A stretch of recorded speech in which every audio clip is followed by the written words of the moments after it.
Brian and Kenzie in the morning.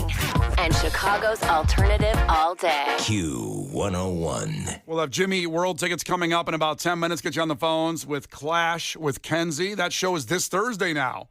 We've been talking about it for a while, and it's finally coming up. What an epic show that's going to be this Thursday. Those tickets coming up. We'll get you on the phones in about 10 minutes with Brian and Kenzie on Q101. The Q101 Morning Crew. Sports.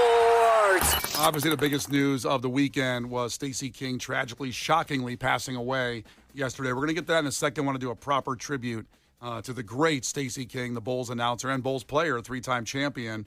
But let's first recap quickly the weekend of baseball as the White Sox yesterday, Brandon Marsh homered for the third straight day as the Phillies beat the White Sox 9-5 yesterday. But pivotal moment when Jacob Gonzalez on Friday got his first MLB home run for the White Sox. So let's do some positives here for the White Sox. And it sounded like this. Oh, man. That ball is crushed. That is a long home run. Wow. Into the second deck. That is the first major league home run for Jacob Gonzalez. Wow. In Philly, obviously, with the boos, just to let you know, in case you weren't aware the game was not a home game. But those were the Phillies announcers. I know. Marveling at that home run. Yeah. Pretty amazing, right? That is interesting. And it was funny because he gets back to the dugout, and they did the whole thing with him with the first Major League Baseball home run. The whole team ignored him. Mm-hmm. And he kind of went back, put his hat down, and then they all go, they jump all over him. Hey, congratulations. That's great. They're trolling him there like they didn't care about his home run. Very funny. Very funny. Now, the Cubs game also yesterday. The 10-inning single gave the Giants a 2-1 win over the Cubs last night. But Kenzie was at the game in attendance. That was a good day, Saturday, when PCA had the game-tying home run. Sounded like this. First one to PCA. High fly ball, right field. That's back. We're tied. 2-2. And it's the PCA show here at Wrigley. And shortly later, you had Michael Busch with the walk-off, the win. Ready, 2-2. Ground ball, base hit, right field. Quentin Berry. Oh, the runner is going to come around to score. Swanson is in. It's bobbled in right by Barracoto, and the Cubs walk it off. Quentin Berry was holding him up. And then Barracoto couldn't come up with it cleanly. That'll work. 3-2. Cubs win. What a game. It was such a good game. Unlike the game. Thank God that's the one we went to. Yeah. You could have went to my game on Friday, 18-3. I was like, I couldn't you believe it. shouldn't go anymore. Good Lord. You might be banned from Wrigley Field. Yeah. 18-3. That's a football score. I was so tired. I passed out for a minute, and then it was like I was like 8-0. Like, what's going on? I'm gonna get a hot dog and a beer. See what's going on here. 18-3. But Saturday, you saw the game, and your friends were in town. It's always the best when you bring friends and you see a game like that. Yeah, my friends too. are going to see every field. They're like a married couple, and that's their goal is to see every MLB field. So they had not been to Wrigley yet, which shocked me. It was like, you still live in Minnesota. You haven't made it to Wrigley? What the hell? It's like they're in Alaska. I Get to know. Wrigley. So that was very fun. And their first time there, their first Cubs game, so that was really cool. 2 points. Kenzie told me in case she had 2 drinks and she was, quote, wasted or schwasted. I had 2 drinks after. That'll do it. Don't get to drink very often. Asleep in the car on the way home. Wasn't driving. Don't worry. Don't those Teslas drive themselves? You can get behind the wheel and I let it drive itself. Should still be sober. I'm taking a hard stance on that. That's a good one. And I was in the backseat comatose after my 2 blackberry mojitos, so that'll do it. This is just me being a beer drinker and a shot guy and a vodka guy. What's in a mojito? Is it tequila? No. I think it's gin. Is it gin? Oh, I think you're right. I think a mojito has gin in it. I'm not sure though. So You just tried. You weren't sure what you were drinking? But it was so pretty. Like I was like, well, I'll take that. It was like the blackberry front porch, blah blah blah blah. I'm like, I'll take that. A classic mojito is a refreshing Cuban cocktail made with rum. Oh. So you had rum. That explains it. Yeah, you and rum have I like rum. a relationship. I'm like a pirate. So passed out there. Also, one more point with Kenzie. Do you want to bring this up about the shirt you were wearing? Okay. The vulgar shirt you were wearing. Yes, right. I would like to say, Before- we never really got to talk about this because we were gone. Okay. Well, you know, Kenzie, you don't have to go that far back. We're not going back. We're not going back to Adam and Eve. I walk out of Wrigley, and I see one of those guys who holds like the pole, but that has like 7,000 shirts on it. They're gifted, those guys that can hold those things. By the way, they're unbelievable. They sell T-shirts for the Loop, which is our intellectual property. I don't know why we're not suing all of them. I always see those Loop shirts. Really? Yes. I see those Loop shirts. And I go, they do not have the rights to that. No, if you buy those, you're contributing to plagiarism. Crime. That's right. So they had a shirt, and it was SMFDB, and then it was quoted PCA. Obviously, the huge controversy a few weeks ago. I'm like, oh, that's kind of funny. That's like a pop culture moment in Chicago. Do you want to say what the shirt stands for? No, we can't. But I'm sure you remember. I would have never bought it if it said all of the words on it. Of course, I'm not going to walk around like people could see it, like with those kind of words. Sure. But I would like to take a stance on the fact that the woman involved in this fiasco is super happy. She said she did it intentionally. She baited him. She wanted a moment because she doesn't like him. It was at the crosstown. I think that's a healthy, like, bump, bump, bump. We're both at each other's throat. No one was in danger. And she right now is happy. She's enjoyed her interview. She's reposting memes. I think this is just like, you know, the picture at the crosstown like a long time ago when like they're fighting each other and that's like an iconic picture. Yep. I feel like it was our modern day that. Yeah. I think she's got like a $10 million podcast deal with Spotify by now. I'm sure she does, and good for her. I'm not mad at her at It seems all. like you're mad at her. Yeah. But the White Sox should have the same thing. They should have like what she said in this. It was like, that's funny. Like, I'm not like, I think she should be in prison for talking to him. I think she's funny too. The thing and Kenzie's defending, it seems like she's in defensive mode because she's gotten some very unfortunate DMs because she wore that shirt. And comments and lots of stuff. And I thought it was just, I bought it thinking it was more of a pop culture moment. I used to have like the Team Aniston shirt after the, the big Brad Pitt affair and stuff. I thought it was more of a pop culture moment. People who said that I don't care if bad things happen to women, that's not true. That's not how I felt. And if anything bad happened to her, I wouldn't think this was a good moment. I'd like to clarify that. But she overall would be pretty bummed if we went back in time and he controlled himself and didn't say that. She'd be bummed out. We wouldn't know who she is. No, she wouldn't be able to have this moment, and she's loving it, and I'm happy for her too. I have your back on this one, Kenzie. Normally I don't, but I do on this one. You're fine. I just thought it was kind of funny. I thought the shirt was vulgar and crass. Yeah, Shut up! You're such an a-hole. Case does not have. Put that on a shirt. Yeah. Now, by the way, this helps you feel better about it. Erica says that was the best shirt to wear. Dead ass. Dead ass. Dead ass. I just thought it was like, I think we could all agree. Yeah. That this is a funny shirt, and we did not all agree. Yeah. It was fine. And I wasn't trying to do anything bad at all. You were not. You're fine. You're adorable. You looked adorable You're in the adorable. shirt. You looked adorable in the shirt as well. Maybe don't wear it to church the next day also. I won't.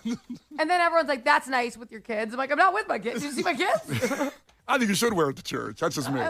I'm allowed to do stuff without my kids sometimes. Not really. Yeah. Well, my first game in over 3 years without my kids. So come on. Well, listen, that's all the fun stuff in sports. I want to get to that first to keep our vibe going. But it really, really, really, the last 12 hours here, sad because Stacey King, the longtime Bulls broadcaster, who also won 3 NBA titles with the team in the 90s. I remember seeing those games at the Madhouse. It was just so fun. And, he was early on there in that first three-peat. He died at the age of 59 yesterday, the team announced. Stacey King, longtime broadcaster. They say we're devastated by the passing of 3-time NBA champion and beloved broadcaster Stacey King, the Bulls said on their feed. No cause of death was linked. It was shocking, though. To everybody involved, this was nothing that was being hidden in any way it appears to be. Bulls owner Jerry and Michael Reinsdorf issued statements saying Stacey King was a cherished member of the Bulls family and one of the truly unique personalities of our organization. And, I can go on and read those things, but just as me as a Bulls fan, without him, you're talking about he's been there since 2006, 20 years doing the Bulls announcing and just being a blast. And I've never seen – I had no idea how many of my friends got pictures with him with their kids until now. In the last 12 hours, my whole feed is flooded with how nice of a guy he was. Always took pictures with everybody. He represented the fan, even though he was a former player. A lot of times the players, when they become announcers, sometimes they don't have that connection to the fan. They go, you're a fan, I'm a player. He was certainly a voice of the fan as a former player that won 3 titles. That's so rare. He was so fun. And let's just go through some of his best calls of all time. The late, great Stacey King. How about when Stacey King called the Derrick Rose dunk? This is unbelievable. Heinrich, good defense. Lead pass. Whoa! Stop it! Stop it! Do not do him like that! What are you doing, Dragons? Did you not get the memo? Derrick Rose can go upstairs. Woo! He double clutches this. Watch this. Oh my goodness! I mean, he actually pumped this ball. Watch. I want to go higher. Oh my goodness! Dragons! Somebody grab Dragons. Do you know who this kid is? He's from Chicago. He has a 40-inch vertical. And you are, where's my poster machine? This is what I need, my poster machine. Where's my poster machine? My poster machine. Oh, that's so good. Oh, man. He would be so missed. And just to even go more recently, when Josh Giddey had the half-court shot, this is the Stacey King call. We played this relentlessly last year. Bulls are out of timeouts. 2 seconds left. Giddey for the win. Go! My God! I cannot believe this. Elizabeth, I'm coming, baby. Oh, Lord. Improbable. Unbelievable. Impossible. Magic Giddey. Good day, mate. Good day, mate. That's what So he's the Elizabeth guy? He's Yes. the Elizabeth guy. I yes. didn't know he was the Elizabeth guy. Yeah, we had to Okay. explain that when he says, I'm coming, Elizabeth. I explained it's a Sanford and Son reference. Topical. Oh, I needed help with that. I go, who's Elizabeth? I asked Brian this like 6 months ago. if you think my Entourage references are dated, Sanford and Son was from the early 80s. Great show. Funny. You should go back and binge it. If it's on TV land, turn it on. Oh, it is the best show. And I just think that I don't know where the Bulls go from here announcing, because Stacey King for 20 years, there's many people that didn't even know he was a player, or at least what he did with those Bulls, because if you grew up a certain age, if you're like, I don't know, under 30, let's say. I didn't realize he was on the first 3-peat teams. Yeah. I did not know that until yesterday. It's phenomenal. It's phenomenal. It's really, really sad at 59 years old, way too soon. And this was Chart Garfien on Stacey King. We'll close it out with these sentiments. They found out on the air. They were getting ready to do the pregame show for the Sox. And they found out right then this happened, and here's his words just in real time. He's like Hawk Harrelson. Yeah. Oh, for the White Sox. The hot sauces. Yeah, give me the hot sauce. The Windy City Assassin, Jimmy Buckets. I mean, the passion, the homerism, which is, in my opinion, a compliment that what he brought to Bulls basketball. He cared about Bulls wins just like you did, and you do. And so he was the Bulls version of Hawk, basically. Yeah. You know, players come and go. Stacey was just there every game, and him not being a part of Bulls basketball again is tough to replace. Tough to replace, tough to comprehend. We are thinking about Stacey, his family, and the Bulls family. This enormous loss for Chicago and all of us here at Chicago Sports Network. Stacey King, you're in our hearts. Yeah, it's tough. Super tough. And there's no way to get out of that without trying to say we're going to continue on with some fun. But we are, damn it. And we've got people checking in from Evergreen Park, by the way, who just texted in, too, and said, like, he was my kid's favorite. And I think that's a lot of people. That's a sentiment I got all the way through on my timelines, is that he was everybody, like the kids loved him. Kids loved Stacey King. Thanks for checking in from Evergreen Park. And let's get on the phones for Clash with Kenzie right now for those Jimmy Eat World tickets. 312-967-8300.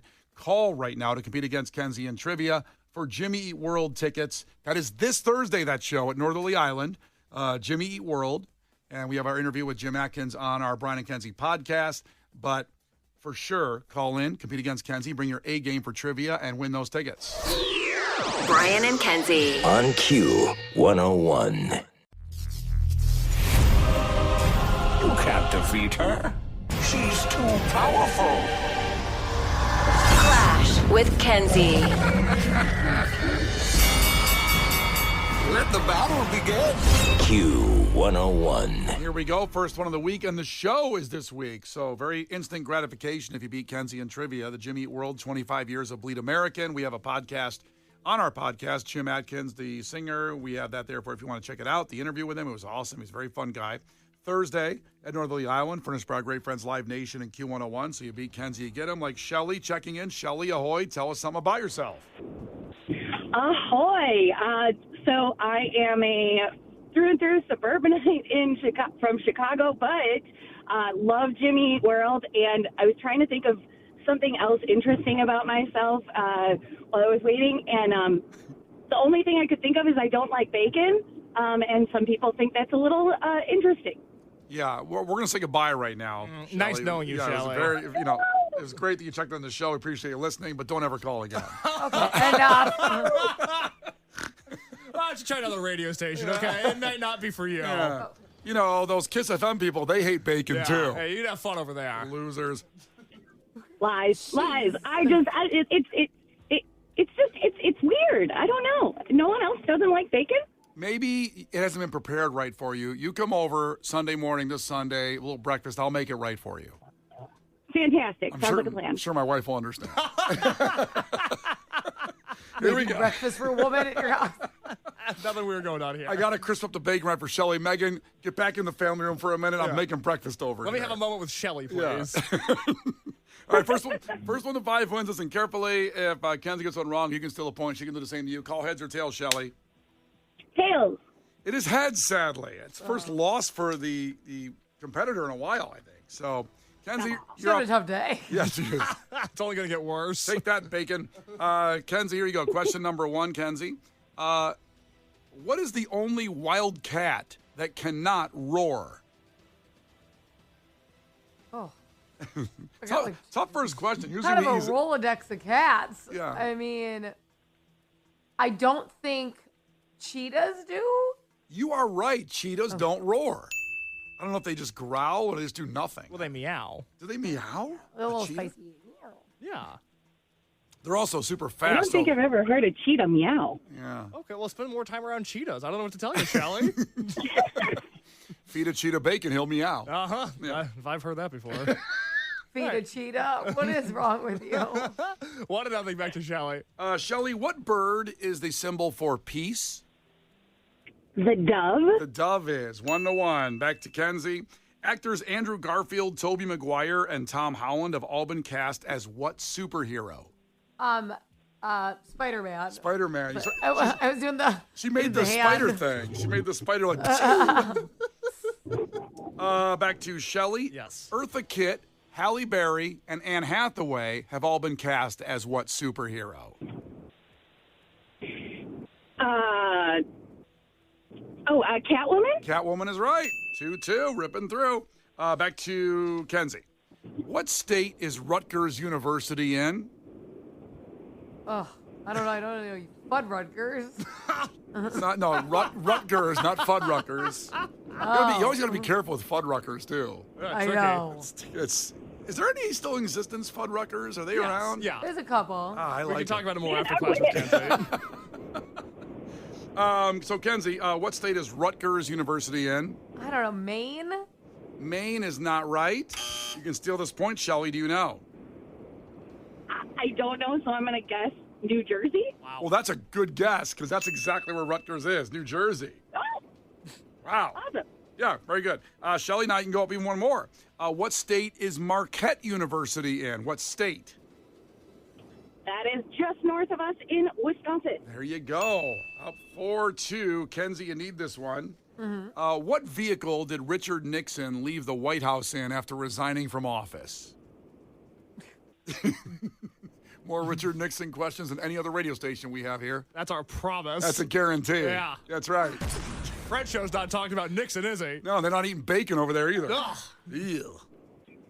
I mean, like a Porsche, probably. A Porsche is not right. There was some corruption there. I understand. It's a good guess. This is for the win, Shelley. So, what vehicle did Richard Nixon leave the White House in after resigning from office? Honestly, I don't know. I'm just going to go out on a limb and say a tank.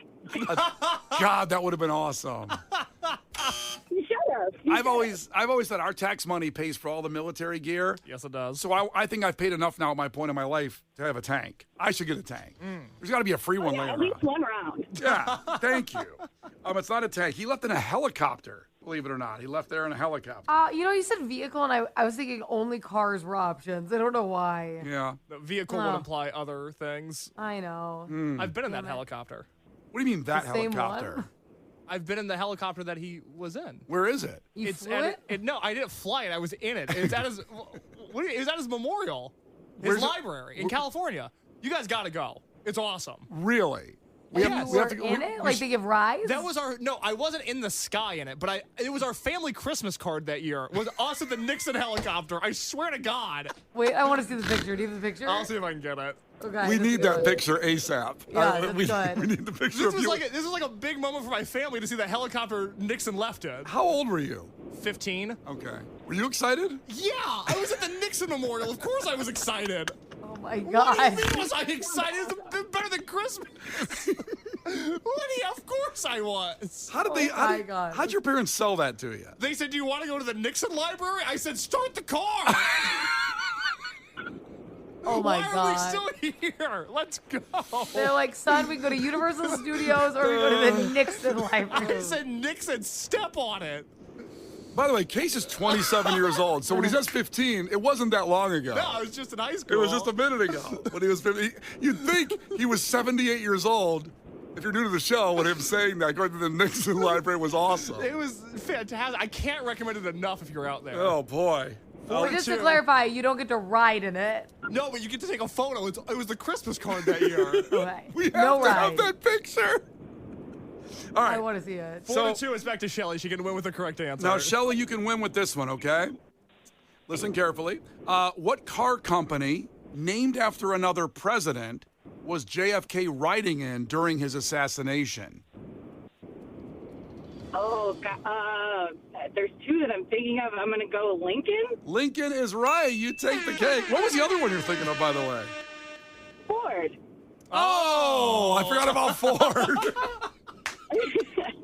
Good call. Sorry, my bad for questioning that. I forgot about Ford.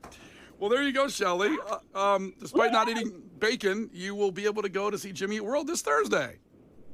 Yay! I'm so excited. Thank you guys so much. Oh, thank you. Made my Monday. Oh, good. It's going to be a fantastic show. 25 years of Bleed American, and it's this Thursday. Plus, the Get Up Kids and Sunny Day Real Estate. Get there early. That is a fun show. This Thursday, furnished by our great friends Live Nation. There are tickets available still, but Shelly's got them free and first from us. So hang on, Shelly. Awesome. Thank you. Case will get your information, and we'll do it again tomorrow, 7:10. Get on the phones. Get ready to start at 7:10 for Clash with Kenzie with Brian and Kenzie on Q101. The Brian and Kenzie Show. On Q101.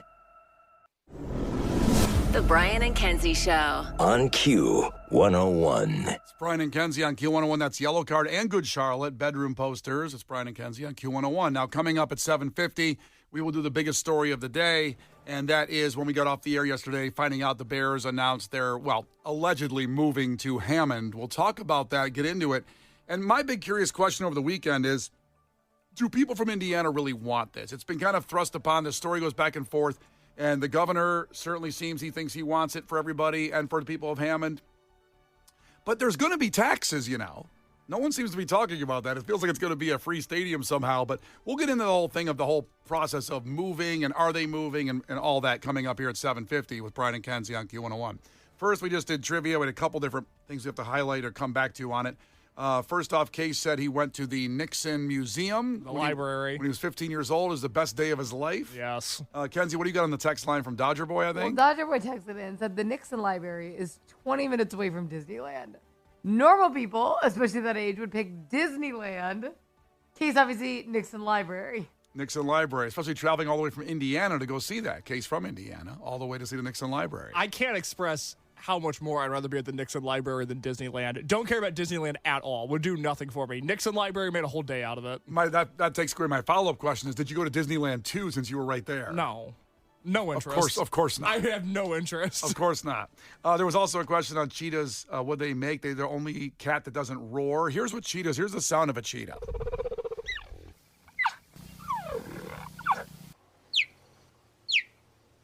They almost sound like they tweet. There was a meow. Weird, but no roaring, but just they make some growling sounds. And so that's verified there. Finally, are there any Fuddruckers locations open? Because Kenzie thought what was the word that she was looking for that thought was Fuddruckers? They asked where Rutgers University was. I go, I know about Fuddruckers. Yes, Rutgers I'll University. tell you what, I spelled Rutgers wrong. Anyways, afterwards, I looked it up because I'm like, I've never heard of this university. That's spelled with a G. What'd you think it was? As opposed to Rutcke, Rutgers. Oh, my. I don't know what place you're talking about.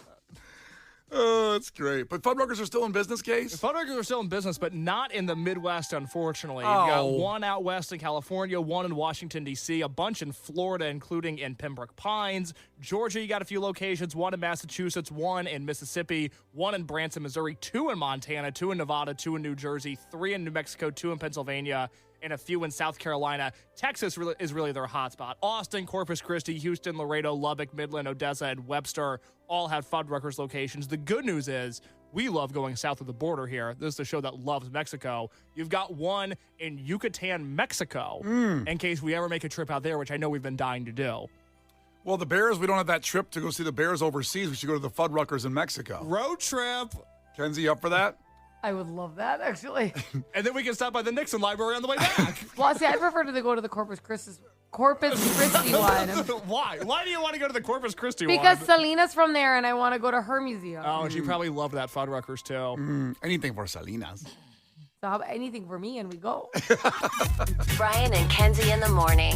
And Chicago's alternative all day. Q101.